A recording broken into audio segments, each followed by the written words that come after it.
Hello, my name is Kate, and this is Castle Tutelage, your home defense network. And I like going on the in the morning. I like going through people who put up new home defensive videos, and I came across Another Gun Channel.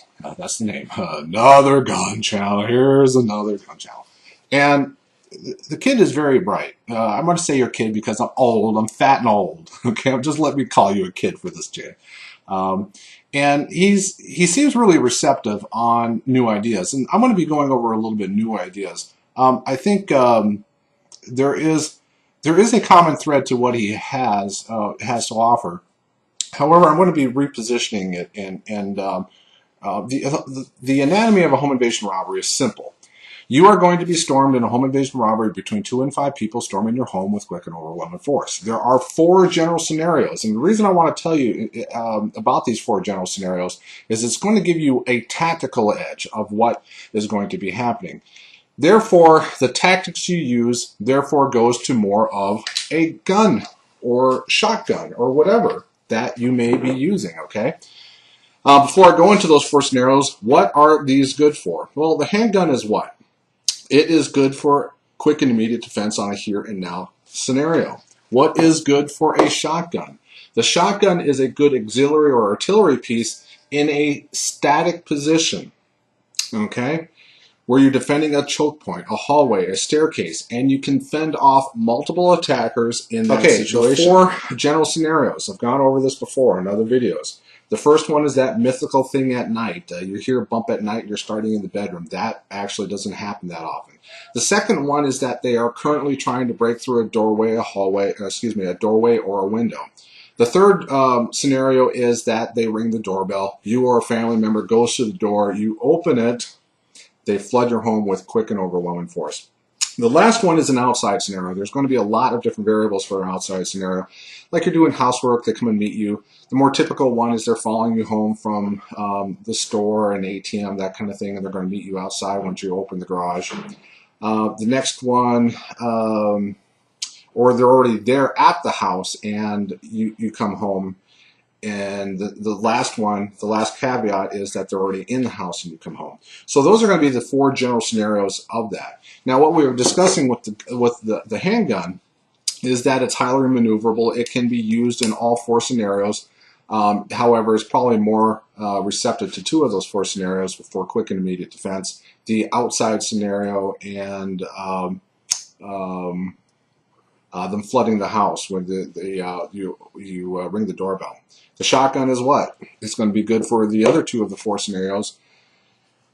Like that mythical thing at night, you do not want to be tromping through your home like Elmer Fudd. The reason why you want to defend a static point, a choke point, a hallway or doorway, a window, that kind of thing, a staircase, is that the Alamo was a very brilliant kind of a scenario where they were all bunkered down. And Santa Anna just kept on sending more and more of his soldiers to their death.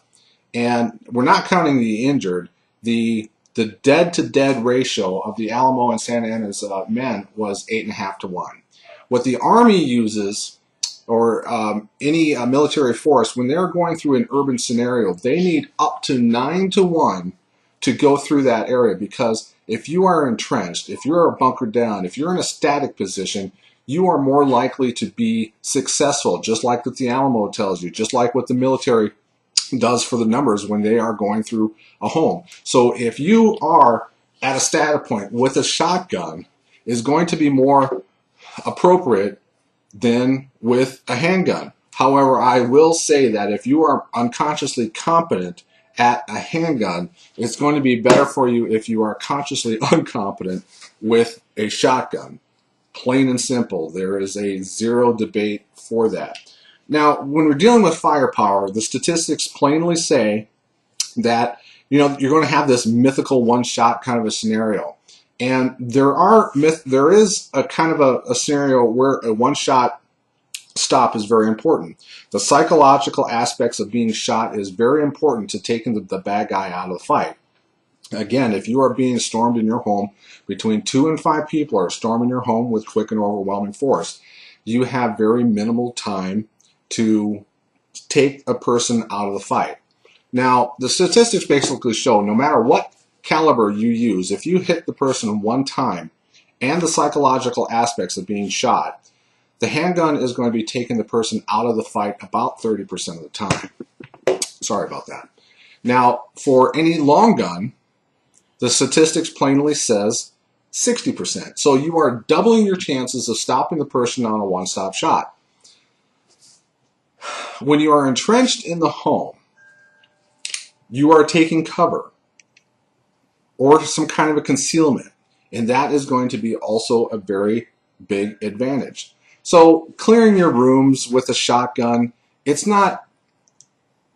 won't overly restrict you if you are trained in doing so, but you need to really realize what the tool you are using really defines of the tactic you're using, combined with the 4 scenarios basically that you are going on. Now, you know that mythical thing at night, if you have children, you have a fiance, yeah, a handgun is going to be more appropriate to secure your fiance and going back to a safe room, a static point, if that is something that you can get to. And then what you do is you switch to the artillery. Plain. The last thing I'll say is, yeah, this holds 15, 40 Smith & Wesson. And if you have 2 other clips on you, or excuse me, magazines on you, yeah, you're going to have 45. However,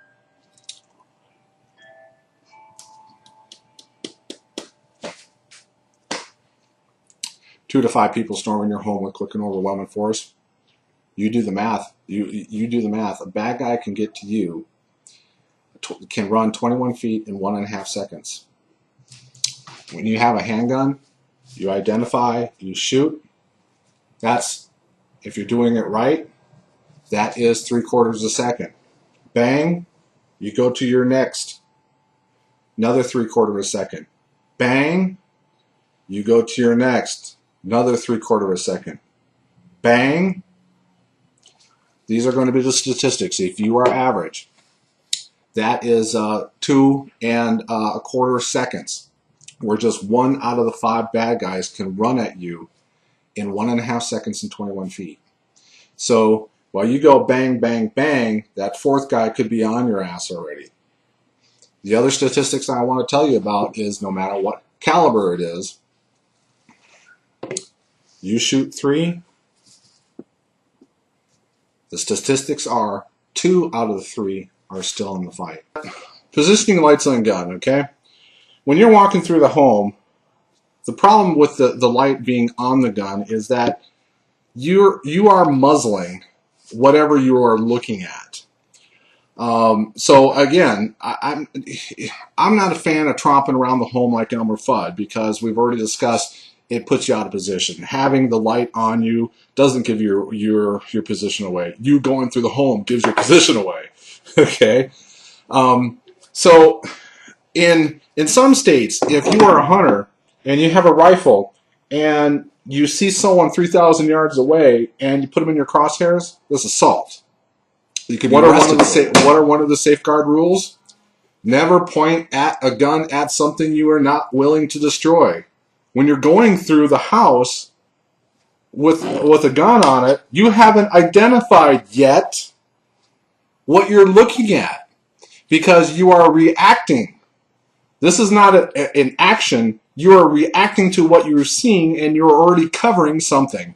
What I actually suggest is not the cop style for a lot of people, because you're cross-minded, and sometimes you will turn your light off when you're meant to shoot, and shoot when you mean to turn your light off. For us normal Joes, for the light, I recommended looking around this way. Okay? Some people are going to say, you're giving a place for him to shoot your face. No, you're not. You're tromping around the home. You're giving an entire body to shoot. Okay?